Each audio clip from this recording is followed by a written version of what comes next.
Assalamualaikum warahmatullahi wabarakatuh. Alhamdulillahi rabbil alamin. Wassalatu wassalamu ala asyrafil anbiya'i wal mursalin wa ala alihi wa sahbihi rasulillahi ajma'in. Allahumma sholli ala sayyidina Muhammad wa ala alihi sayyidina Muhammad. Alhamdulillah, hadirin sobatku yang dirahmati Allah Subhanahu wa ta'ala. Tentunya dalam kesempatan yang mulia ini, saya dan kita semua berharap agar senantiasa kita menjadi orang-orang yang selalu mendekatkan diri kepada Allah Subhanahu wa ta'ala, agar kita tergolong orang-orang yang akan mendapatkan keberuntungan dunia dan akhirat. Kita usahakan dalam diri kita untuk melaksanakan perintah-perintah Allah Subhanahu wa ta'ala, dan kita berusaha pula untuk meninggalkan larangan-larangan Allah Subhanahu wa ta'ala. Hadirin sobatku yang dirahmati Allah Subhanahu wa ta'ala. Nah, dalam kesempatan pertemuan pada saat sekarang ini, hal yang hendak kita bicarakan adalah larangan Allah Subhanahu wa ta'ala. Jadi hadirin sobatku yang dirahmati Allah Subhanahu wa ta'ala, di antara larangan Allah Subhanahu wa ta'ala yang harus kita jauhi ialah minuman keras ataupun khamr ataupun barang-barang yang memabukkan, karena hal tersebut adalah larangan Allah Subhanahu wa ta'ala, baik dalam bentuk cairan, baik dalam bentuk pil dan sebagainya, serta aktivitas keterlibatan dukungan yang berhubungan dengan dua hal tersebut, yaitu minuman keras yang bersifat memabukkan apapun nama dan bentuknya. Yang terlarang tersebut bukan hanya di dalam agama kita, tetapi dalam pemerintahan pun hal tersebut sangat dilarang. Islam sebagai agama telah mengangkat harkat dan martabat manusia pada ketinggian dan kemuliaan, dan selalu konsisten dalam mempertahankan kemuliaannya, mempertahankan serta mengimakan kemuliaan Islam itu sendiri. Jadi apabila agama sudah dimuliakan, maka hamba-hamba Allah Subhanahu wa ta'ala harus benar-benar memuliakan perintah Allah Subhanahu wa ta'ala dan berniat serta tidak akan melakukan hal-hal yang dilarang oleh Allah Subhanahu wa ta'ala. Segala bentuk larangan Allah pada dasarnya itu adalah kebaikan bagi manusia. Segala perintah Allah Subhanahu wa ta'ala sesungguhnya itu akan mendatangkan kemuliaan bagi manusia. Larangan Allah Subhanahu wa ta'ala adalah suatu hal yang pasti akan mencelakakan, akan merugikan, tidak ada manfaatnya, termasuk larangan minum khamr, bermabuk-mabukan, apalagi disertai dengan judi dan berbagai macam bentuknya. Apapun bentuk makanan dan minuman yang masuk ke dalam tubuh kita tentu mempunyai pengaruh, mempunyai dampak, mempunyai efek yang besar, baik terhadap pertumbuhan jasmani maupun perkembangan rohani. Makanan dan minuman yang halal jumlahnya lebih banyak, jauh sekali lebih banyak daripada yang diharamkan oleh agama. Ini merupakan kemurahan dari Allah Subhanahu wa Ta'ala. Dengan adanya tanda-tanda halal dan haram menunjukkan bahwa Allah Subhanahu wa Ta'ala amat sayang kepada hambanya. Tetapi kebanyakan manusia yang menyangka bahwa dalam banyak hal Islam merupakan agama yang terlalu membatasi dengan hal-hal tersebut. Inilah kelompok-kelompok yang menyalahartikan, menyalahgunakan, bahkan kelompok yang berpaham demikian itu menunjukkan bahwa ia belum banyak mendapatkan informasi tentang apa sebenarnya Islam itu.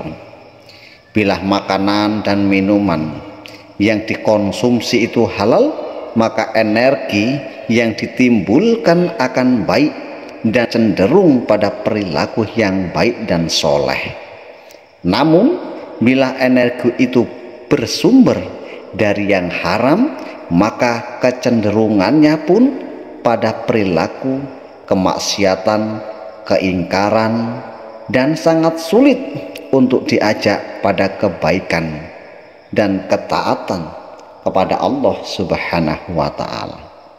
Hadirin sobatku yang dirahmati Allah Subhanahu wa Ta'ala, mengenai minuman keras ataupun khamr ataupun barang-barang yang memabukkan, apalagi judi, ini Allah Subhanahu wa Ta'ala sangat melarang dan mengharamkan hal tersebut, sebagaimana firman Allah Subhanahu wa Ta'ala yang dijelaskan di dalam Al-Quran 90-91. Bismillahirrahmanirrahim. Ya ayyuhalladzina amanu innamal khamru wal maisiru wal ansobu wal ajlamu rijasun min amali syaiton fastanibuhu la'allakum tuflihun. Innama yuridu syaiton ayyuki'a bainakumul alda wata wal bagdo'a fil khamri wal maisiri wa yasuddukum an zikrillahi wa anasolah fahal antum muntahun. Hai orang-orang yang beriman, sesungguhnya minuman khamr, berjudi ataupun berkorban untuk berhala, mengundi nasib dengan panah adalah perbuatan keji, termasuk perbuatan setan. Maka jauhilah perbuatan-perbuatan itu agar kamu mendapatkan keuntungan. Sesungguhnya setan itu bermaksud hendak menimbulkan permusuhan dan kebencian di antara kamu lantaran meminum khamr dan berjudi itu, dan menghalangi kamu dari mengingat Allah dan sholat. Maka berhentilah kamu dari mengerjakan perbuatan itu. Hadirin sobatku yang dirahmati Allah Subhanahu wa Ta'ala, betapa kerasnya ancaman dari Allah Subhanahu wa Ta'ala dan betapa pentingnya peringatan dari Allah Subhanahu wa Ta'ala. Inilah salah satu tanda sayangnya Allah Subhanahu wa Ta'ala kepada hamba-hambanya. Allah Subhanahu wa Ta'ala tidak menginginkan hamba-hambanya terperosok ke dalam lembah kehinaan. Allah Subhanahu wa Ta'ala tidak menginginkan hamba-hambanya untuk sengsara kelak di akhirat. Makanya Allah Subhanahu wa Ta'ala memberitahukan kepada kita, memberikan peringatan kepada kita agar menjadi pegangan hidup kita. Hadirin sobatku yang dirahmati Allah Subhanahu wa taala, dan kebenaran ayat tersebut dapat kita rasakan ketika kita memperhatikan realitas yang ada di sekitar kita, di mana permusuhan, tindakan kekerasan, saling dendam, dan perbuatan keji yang lainnya hampir tidak pernah lepas dari konsumsi para peminum khamr dan penjudi. Dendam, di mana pencurian, semuanya itu tidak terlepas dari orang-orang yang mengkonsumsi khamr ataupun minuman keras. Kejadian yang demikian ini ditimbulkan oleh penurunan kesadaran mereka yang telah dikuasai oleh hawa nafsu dan telah dikuasai oleh setan. Penurunan kesadaran mereka karena serangan alkohol pada sel-sel otak. Sedangkan pada penjudi, penurunan kesadaran itu karena emosi kawan-kawan yang lain yang merasa menang, sehingga ada dendam dalam hatinya, ingin saling menjatuhkan. Di samping itu hadirin sobatku, bermabuk-mabukan dan perjudian akan menyebabkan lupa kepada Allah Subhanahu wa taala dan lupa sholat. Maka dalam ayat tadi di atas, Allah Subhanahu wa taala benar-benar memberikan peringatan kepada kita, karena khamr dan judi akan menghalangi kamu dari mengingat Allah dan sholat. Maka berhentilah kamu dari mengerjakan pekerjaan itu. Betapa sayangnya Allah kepada kita, memberikan nasihat kepada kita agar menjadi pegangan hidup kita. Dengan kata lain hadirin, lupa kepada Allah mempunyai implikasi makna yang sangat luas, yang mestinya dia harus berbuat baik kepada keluarga, berbuat baik kepada orang tua, berbuat baik kepada tetangga, kepada masyarakat, sebagaimana diperintahkan oleh Allah Subhanahu wa taala. Namun yang terjadi justru malah sebaliknya. Dia berontak dengan sang istri, menjadi keberontakan dalam rumah tangga, bermusuhan dengan orang tua, menganggap sinis, memandang sinis dengan jiran tetangga, bahkan dalam kemasyarakatan pun, dalam bentuk umum pun ia tidak mempedulikan. Anak jadi tak terurus dan terlantar pendidikannya, tetangga menjadi terganggu, sehingga ia pun diremehkan karena ulah sang pemabuk tersebut. Itulah bahayanya hadirin sobatku. Bahaya, sangat bahaya sekali orang yang mengkonsumsi khamr ataupun minuman keras. Hadirin sobatku yang dirahmati Allah Subhanahu wa taala, Allah Subhanahu wa taala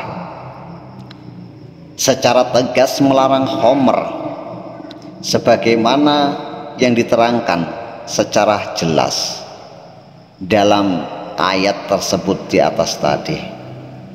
Adapun mengenai apa saja yang masuk dalam kategori khamr ataupun yang memabukkan itu, perhatikanlah sabda Rasulullah Sallallahu Alaihi Wasallam berikut ini. Bismillahirrahmanirrahim. Kulu maskirin khamrun wa kulu khamrin haram. Tiap-tiap yang memabukkan berarti khamr ataupun minuman keras, dan tiap-tiap khamr adalah haram. Hadirin sobatku yang dirahmati Allah Subhanahu wa taala, mungkin masih ada logika, satu pemikiran orang-orang yang tidak taat kepada agama, tidak menjadikan firman Allah Subhanahu wa taala dan hadis Rasulullah SAW ini sebagai panutan bahwa apabila cara meminum minuman keras tersebut dapat membatasi diri tidak sampai mabuk, karena ia beranggapan bahwasannya yang memabukkan yang haram, tetapi apabila tidak mabuk tidak haram, maka tidaklah benar hal tersebut. Maka tindakan haram tersebut walaupun sedikit ia meminumnya akan berdampak haram hukumnya. Untuk itu perhatikan pula sabda Rasulullah SAW yang lainnya yang akan diterangkan tentang keharaman minuman keras sedikit atau banyak. Bismillahirrahmanirrahim. Ma askara kathiruhu faqaliluhu haram. Minuman apapun yang dalam jumlah banyak memabukkan, maka meskipun sedikit tetap haram. Hadis riwayat Ahmad, Abu Dawud dan Tirmizi. Hadirin yang dirahmati Allah Subhanahu wa taala, memperhatikan hadis di atas tadi, jelas bagi kita bahwa minuman apapun jika diminum dalam jumlah yaitu banyak dapat mengakibatkan mabuk. Maka artinya apabila minuman tersebut diminum hanya 1 tetes saja, sedikit saja, tetap haram hukumnya. Hadirin sobatku yang dirahmati Allah Subhanahu wa taala, ini jelas-jelas bagi kita diperingatkan oleh Rasulullah SAW, diberitahukan jelaslah bagi kita bahwa minuman apapun jika diminum itu dalam jumlah yang banyak dapat mengakibatkan hilang akal, maka hukumnya tetap haram. Dan artinya zat minuman tersebut memang tergolong khomer. Maka minuman dalam jumlah sedikit pun ataupun dalam jumlah besar tetapi tidak mabuk karena sudah kebal misalnya, maka hukumnya juga tetap haram. Bukan hanya kita minum kemudian kita mabuk baru haram, tidak, tetapi kategori apabila ada zat yang memabukkan di dalamnya, kita minum sedikit hukumnya haram. Walaupun kita tidak mabuk, kita minum banyak karena kita sudah kebal kemudian kita tidak mabuk, maka tetap hukumnya haram. Dengan dalih apapun tetap haram, sekalipun dengan alasan sebagai obat. Dalam hal ini perhatikanlah sabda Rasulullah SAW, karena kita sering menganggap sebagai obat capek, sebagai puding kita. Satu hadis yang diriwayatkan oleh Imam Muslim, Abu Dawud, Ahmad dan Tirmizi. Beliau bersabda, khamr itu bukan obat, akan tetapi penyakit.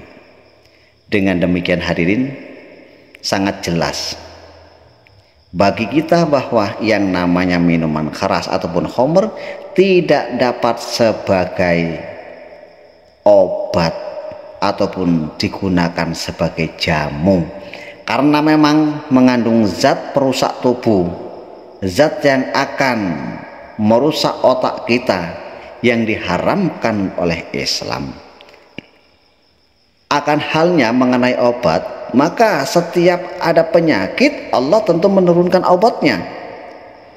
Ini perlu digarisbawahi, bukan obatnya itu hal-hal yang ditentukan oleh Allah dengan sesuatu yang haram. Maka ini harus kita perhatikan benar-benar. Hadis Rasulullah SAW yang diriwayatkan oleh Abu Dawud sebagai berikut.